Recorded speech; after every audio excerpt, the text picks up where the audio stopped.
Hello everybody. If you're a fan of Danganronpa, chances are Zanki Zero Last Beginning, having come from the same people, is firmly on your radar. Since it contains a pretty different playstyle, you may be wondering whether you should buy it. Whether you're a former fan or not, I hope this review will give you all the information you need to make your decision.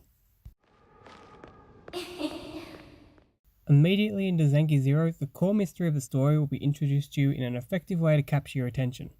Despite the troubling circumstances and looming questions, the game has a very upbeat energy that impressively finds a balance between a serious story and a pleasant, friendly atmosphere.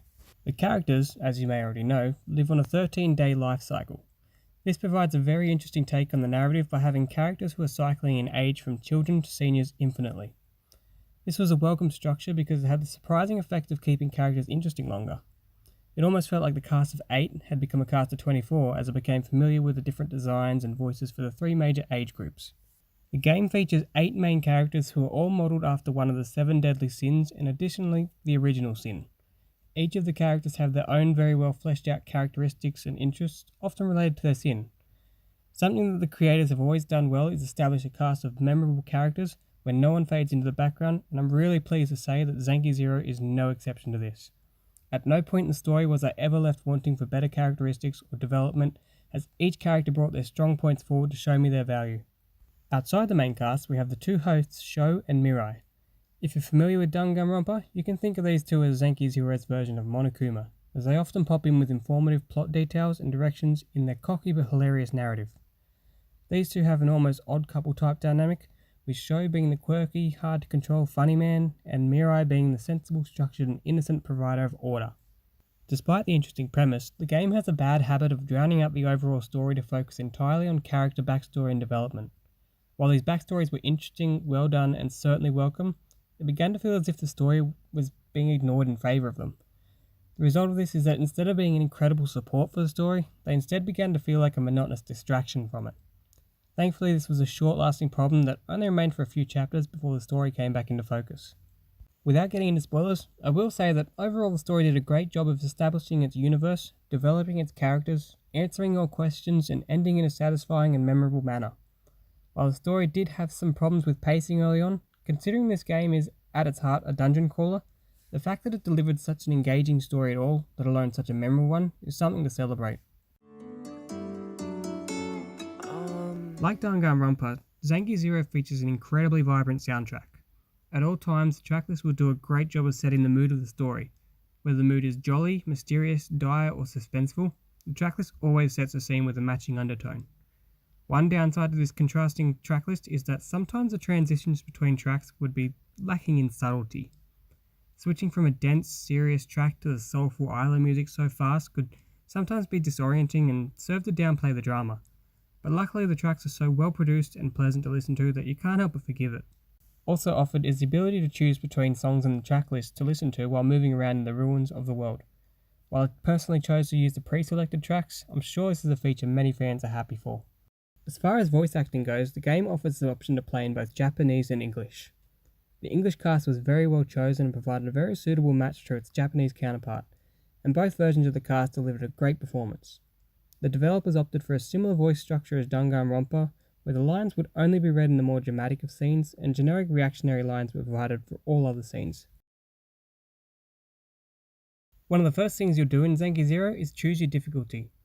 A feature thankfully introduced in the English version is a story mode difficulty.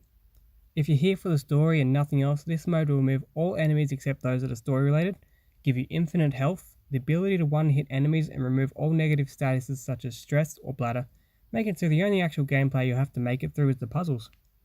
The downside to this difficulty is that while you can easily choose to move it to a higher option whenever you like, having missed all the enemies, item drops, gear and upgrades along the way will put you at a horrible disadvantage, effectively rendering you incapable of playing at a higher difficulty. You can revisit old dungeons as much as you like if you're willing to do hours of training, but it's much more preferable to not use this difficulty unless you're sure you never want to use these features. The combat is a simple concept at first, offering real-time battles where your attacks have a cooldown and the option to charge all your party's attacks into one harder blow. As you progress through the story, you'll unlock more ways to customize your fight by adding in the Cleone, which can produce a number of effects on you and your enemies. Additionally, you can influence the fight with a large array of perks and customizations through features like gear equipping, crafting and upgrading, adding bunkmate bonuses, cooking usable items for added perks, and Shigabane bonuses, which reward you for dying in particular ways. Outside the positive perks, there are also a number of statuses that must be maintained.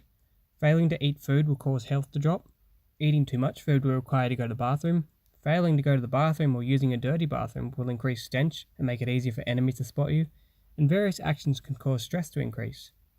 With all the well done combat-oriented features, it's clear that the gameplay in this game is more catered to those with a strong love of strategizing and overcoming challenges. While moving through the ruins, which are these game's dungeons, you encounter numerous puzzles that stop you from moving forward. At times these are simple, but in other times they can be incredibly frustrating. Not because they're difficult or anything, but more because they lack logic and at times can feel like nothing more than trial and error. There were multiple times where I was ready to just quit, having explored every possible square of every accessible floor, reading every last note, only to find that the solution was something arbitrary like putting an item on an altar 3 floors back, or not flipping one of the dozen random switches you've encountered in your exploration and have no way of identifying after the effect. There's always clues to be found around the ruins with thorough examination, and thankfully these are catalogued in the pause menu, but since they are mixed in with hundreds of random nonsensical notes and observations from the character, it's difficult to consistently maintain enough attention to always be aware of these nearby objects they are referring to. These puzzles can be somewhat tiring in the beginning thanks to the under-rewarding story early on, but once you've gotten far enough into the game to learn their typical tricks, it becomes much more streamlined. An immediate problem I had was only being able to open the pause menu while the party is full. This reoccurring situation, while unnecessarily frustrating, was easy to ignore most of the time. The main exception to this is in the prologue of the game, where for hours you were completely unable to change any settings such as text speed or audio levels, right when you'd want to use them most. Outside the prologue, the main result of this design was that I constantly found myself setting out an adventure without clearing my inventory or improving my party. While the game offers an auto-advance system for the text, it's rendered completely unusable by having absolutely no way of modifying the speed at which it advances. I tested the difference in times by replaying the first scene of the game, both at my typical reading speed and using auto. The result was turning an 8-minute scene into a 14-minute one, nearly doubling the length and making it absurdly difficult to use. It does, however, have the option to change the speed at which the text appears within the window to give credit where credit is due. While out exploring the ruins, I consistently found myself getting lost thanks to the lack of clear coherent direction on the map. On floors where multiple exits and entrances exist, and you're required to move back and forth a lot, it becomes very confusing trying to remember which staircase goes to which floor, and with characters constantly aging, it's easy to get all your characters killed having spent too much time searching, which makes you have to backtrack all the way out of the dungeon. The appearance of the levels, while graphically simple, was suitably varied and well designed. While I won't mention specifics on the levels to avoid spoilers, I will say that the colourful green and blue atmosphere of Garage Island, contrasted with the exotic and sometimes disturbingly creepy designs of the ruins you move through, made for an enjoyable aesthetic that never grew dull or tiring. For those of you coming from Danganronpa, you'll be pleased to know that you can expect many references to the series. These are present in posters to be found in the environment, story elements making direct references, and the rare Monokuma enemy that has a chance of appearing on high difficulties, offering big rewards for being beaten.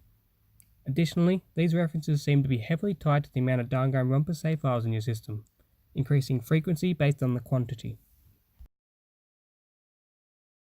Zanki Zero is a game that has been marketed as the next project from the Spike Chunsoft team responsible for Danganronpa, and as a result, it has big shoes to fill. I'm upset to say that this can't be held to the same standard as Danganronpa. It does, however, offer a new, more gameplay-oriented experience that still carries an interesting story, and can possibly be of more interest to the types of fans wishing for more interactivity.